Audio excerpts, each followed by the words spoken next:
Thank you for taking the time to meet with us. Yeah, of course. No problem. Can you introduce yourself a little bit? Yeah, my name is Mike. I work with Senator Gianni.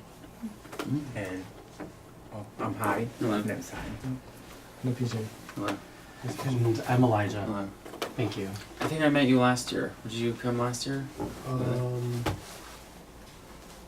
No, Nate came last year. Okay. My brother came last year. Okay. Sure. Yeah. Yeah, so we're here with a group of nonprofits. There's like over 60 of us outside. I'm just running around lobbying, and we came here because a big portion of our community is being impacted.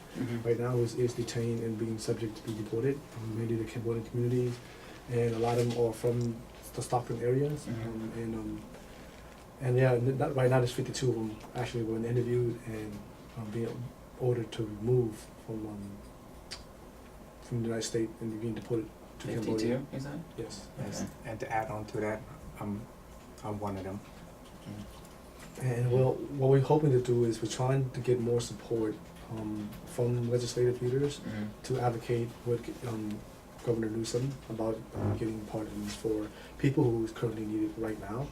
And a lot of them are actually, we gave a packet this morning about maybe 46,000 letters from community members asking for this to happen. And we're trying to see if we can get this office to support us. Just to clarify, the 52, are those in California or just in like Stockton area? They're kind of like combination Okay. all over. Okay. The majority of the people who are Yeah. impacted is from Stockton. Okay. Mm. So have there been like official pardon petitions sent to the governor's office? Yes. From the Yes. department? We have, actually, we have. Okay. Yeah, and I want to add that I'm Elijah Chum. I work for the Center for Empowering Refugees and Immigrants. We're a mental health community-based organization. Oh, excellent. And we have been serving the Khmer community for the last 17, 18 years.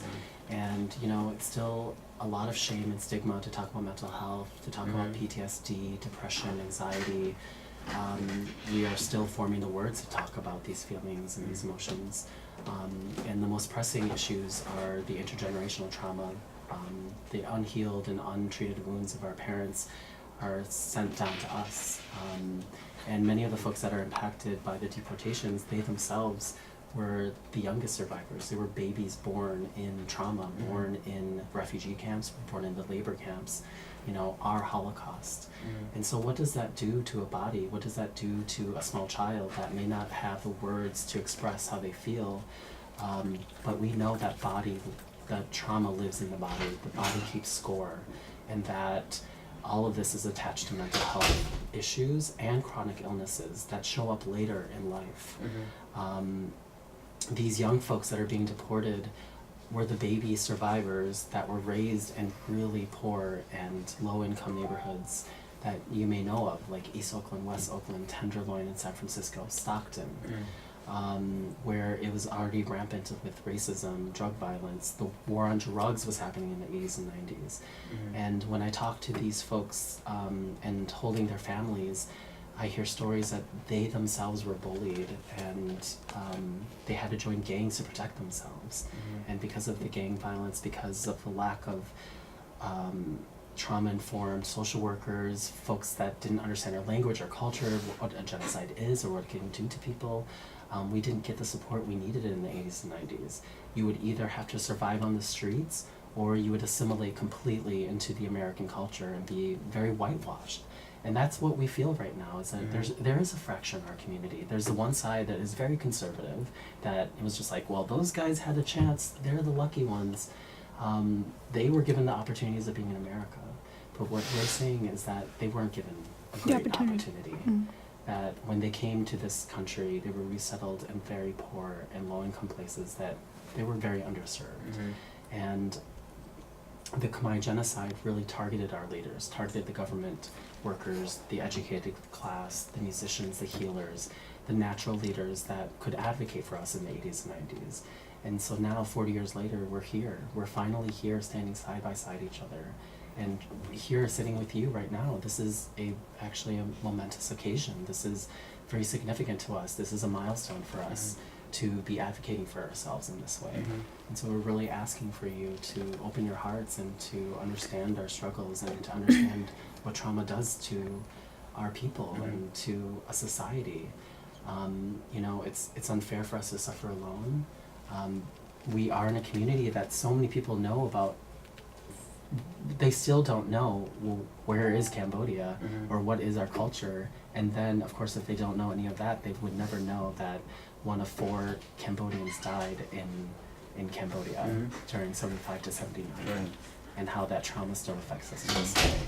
And we have elders outside, 60 of them, that are from our community, and they feel safe enough and to feel vulnerable to tell their story. But now they're recounting their trauma, begging for their children's life to stop the deportation.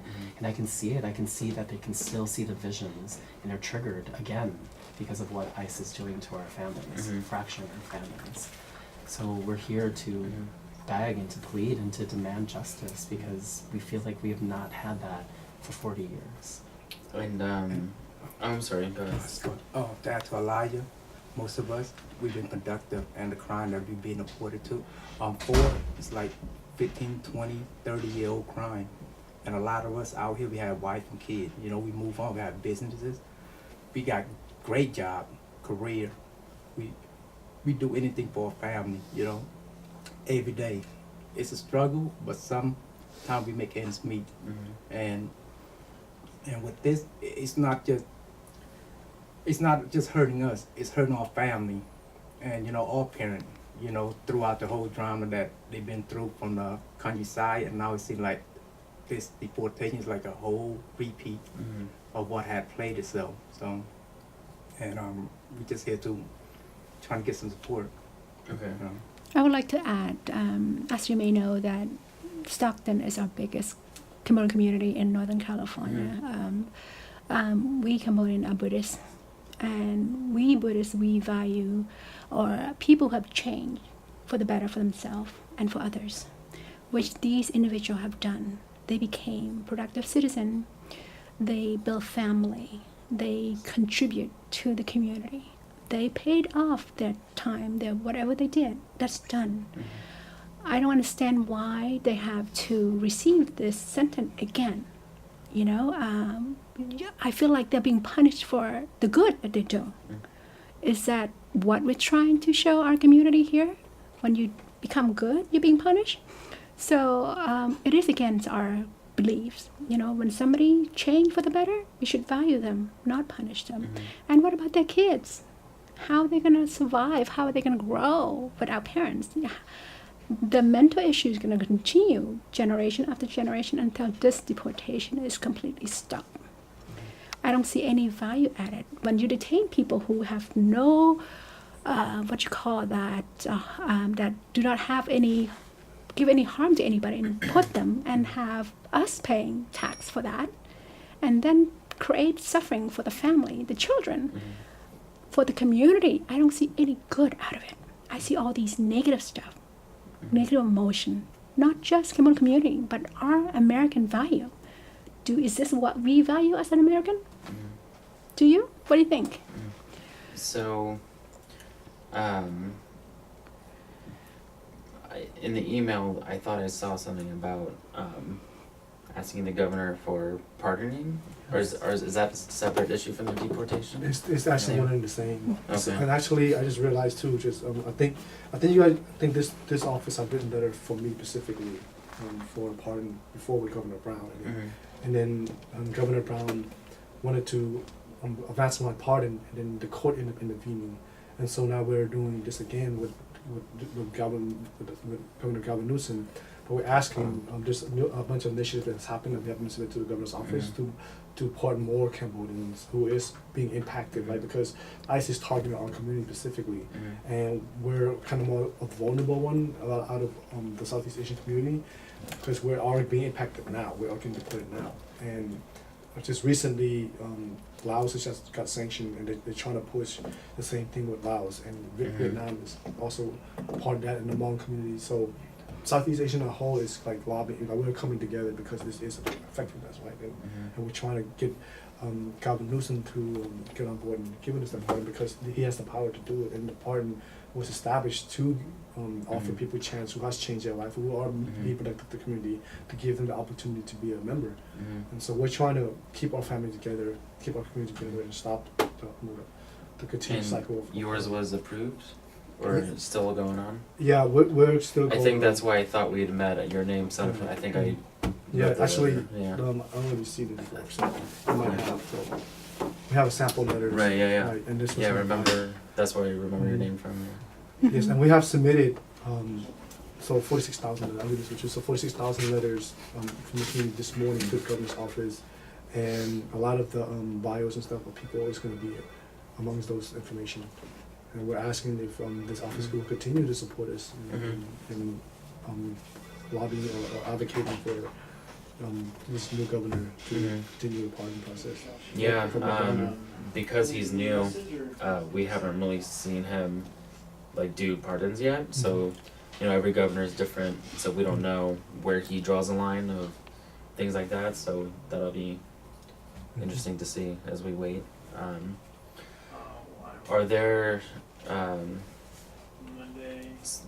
It's customary that we write letters.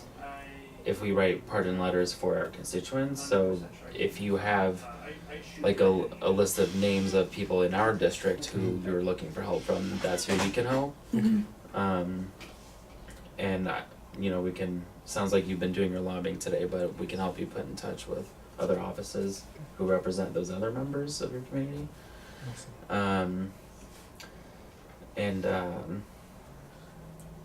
Yeah, if you could just give me like their names, what they're asking to be pardoned for, or if they haven't committed a crime and it's not a pardon, it's just a deportation waiver or something like that. Let me know if it's either of those. Okay, great. And then, you know, we can run it up to her and see what we can do. Okay, can you be the point person for that, or we just send it to you? Right? Yeah, it'd be me. Awesome. Thank you.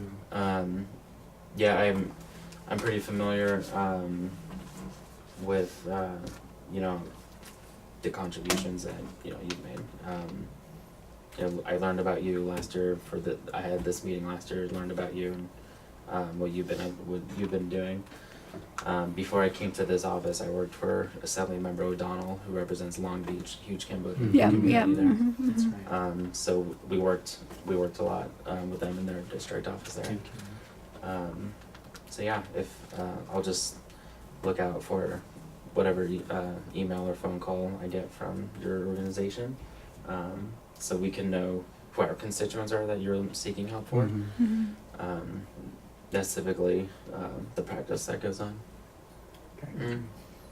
Yeah, and then so just so I have the timeline clear, pardon petitions have been delivered to the governor. Yes.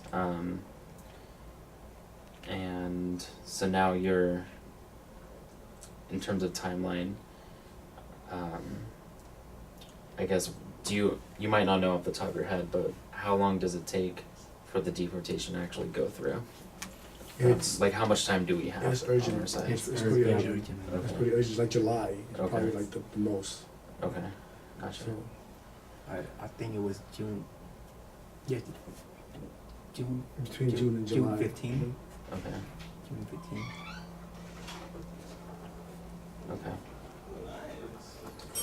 Okay, sounds good.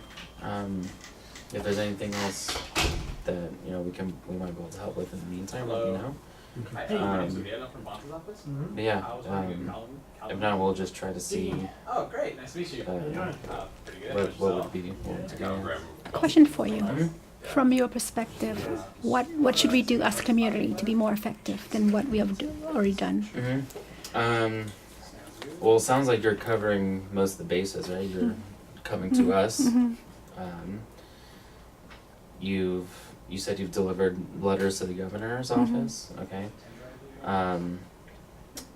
I would recommend also reaching your federal elected officials, your members of Congress, Mm-hmm. because the governor can only pardon sentences for state crimes. Mhm. So if it's a federal crime, we can't do anything about it. It has to be the president or Congress. Mm-hmm. So I would reach out to them also. Mm-hmm.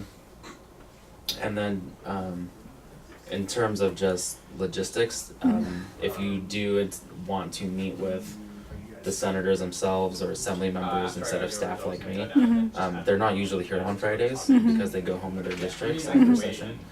I know it's hard to come during the week, but Oh, that's good to know. for Mhm. most of them aren't here on Fridays. So if you want to meet with them specifically, I'd recommend trying to make appointments on Monday through Thursday.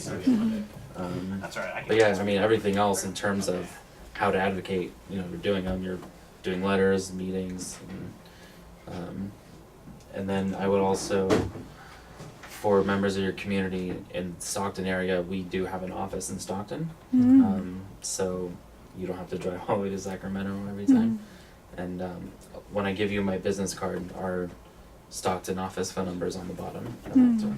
And we have one, I don't know if there's many in your community outside of Stockton, but our district, we have another office in Modesto also. Mm-hmm. Yeah, Mhm. there's definitely Cambodian folks in Yeah. Modesto. Yeah. Mm-hmm. Modesto, Fresno, Stockton, Mhm. Oakland, San Francisco, Yeah. Long Beach Mhm. are the Right. major hubs. Okay. Mm-hmm. Yeah, so our district is the southernmost point is Modesto and goes all the way to Galt. So Manteca, Tracy, Yeah. Yep. all those are in our Yeah. district. It's pretty much like that. The most population of Cambodia. Yeah. Most district. Yeah, Sure. yeah, definitely. Mm-hmm. So our district office is there to help you with, they can help you with things like this, and typically if it has to do with legislation or letters to the governor, they will refer you to us. Mm-hmm. But if you ever have issues with a state agency like the DMV or Medi-Cal or some other state agency, that's what our district office is for. They can help you navigate those because they can be tricky to work around. And if you're not getting, if your Medi-Cal coverage isn't working, we can help you reach Medi-Cal and help you with state services like that. Okay. Great to know. Thank you. Yeah, of course. Yeah. Thank you. And what was the name of the nonprofit? So there's a few of us here, Okay. but the Center for Empowering Refugees and Immigrants, Okay. CERI Oakland, Center for Empowering Refugees and Immigrants. Great. There's Asian Law Caucus here, and there's the Asian Prisoner Support Committee, and based in Stockton, there's Empowering Marginalized Asian Communities. Okay. And of course, CEARAC. CEARAC is here. And also Friends of Cambodian Deportations. Also Cambodian School of And San sorry, I'm so Francisco. sorry, Cambodian School of San Francisco. Hey. I was good at bouncing most of them most of the time. We've been rallying all day. Yeah, yeah, yeah. And Good. we've been speaking and chanting and singing and crying all Yeah. day. So it's been, I think we're really tired, but Sure. Yeah. we're trying to be strong for our people, to Mhm. keep our people together. Yeah. It's hard for us to rest, and especially for impacted families Yeah. to rest. Yeah. It's heavy on them that any moment that they could be separated. So. Yeah. I have a question for last question. How effective what we've done here so far? How effective do you think? Yeah. I mean, it's hard to say. Mhm. To us, it's effective, right? Okay. So we'll see what the governor does, Mhm. right? Mhm. But just because if there's ever a situation where activists don't necessarily get the whole thing they wanted, that Mhm. doesn't mean it wasn't effective. Mm-hmm. Yeah, I've been doing this for just a few years, but the most effective activists, they're doing what you're doing. You're coming to our office. Mm-hmm. While the senator's not here, meeting with us on Friday, Mhm. is good because it's less busy Mhm. around. Mm-hmm. So like the other woman who came in, that was the only other meeting I've had all day. Mhm. So Mhm. we're pretty available. So Mhm. you're doing a good job Mhm. choosing the days if you Mhm. want to talk to staff. Mm-hmm. Meetings, letters, phone calls, and I would recommend the two things I would recommend are being in constant contact with our district office. because it is hard to gather everyone Mhm. on one day and come to Sacramento, which Mhm. is probably why you do it once a year. Mhm. And most groups do things once a year up here. Instant contact, So- are you talking about phone call or physical personal visit? Either. Okay, Yeah. okay. If you, phone calls, letters, Mhm. emails, Mhm. or dropping by. Mm-hmm. Because you see us once a year, we see you once a year. You can keep a more constant communication line with their Mhm. district offices. Great. And then reaching out to your federal representatives too, Mhm. members of Congress. We also so call. if it's, oh, I'm sorry. We also call the governor's office. Mhm. Also, and Yeah. tweet and Yeah. email too. Yeah. Yeah, I forgot about social media. It's like a new thing now. So for Stockton, the member of Congress is Jerry McNerney. So we can help you get in touch with him and things like that. Yeah, we have been meeting with like Feinstein's office in San Francisco. Yeah. Okay. So we have Good. been watching that area as well. Good. Good. Yeah, and they can help you more with the federal things, deportations and pardons, because like I said, Governor Newsom can only commute sentences of state crimes. So if there is a situation where a felony was involved, or a deportation, that would be a federal issue. So we can help you advocate to them, but in terms of official action, our hands are kind of tied with federal issues like that. Mm-hmm. Yeah, I think most of our impacted people is actually in state. Okay, So good. Then we could potentially help you out more. So. Mm-hmm. cool. Thank you so much. Of course, yeah. Thanks for coming. Yeah. Anything else? I think that's it. Okay. Thank you so just much. thank you for your time Sure. and keep us in your hearts. And Yeah. your Thanks for the minds. work you're doing with all the nonprofits and advocacy. Thank you. Yes, and we will send you those information. Yes, please. Yeah. Okay. Thanks. Thank you. Thank you. Nice to meet you. Good to meet you. Yeah. Nice to meet you in Find person. it in person, right? Yeah. Yeah.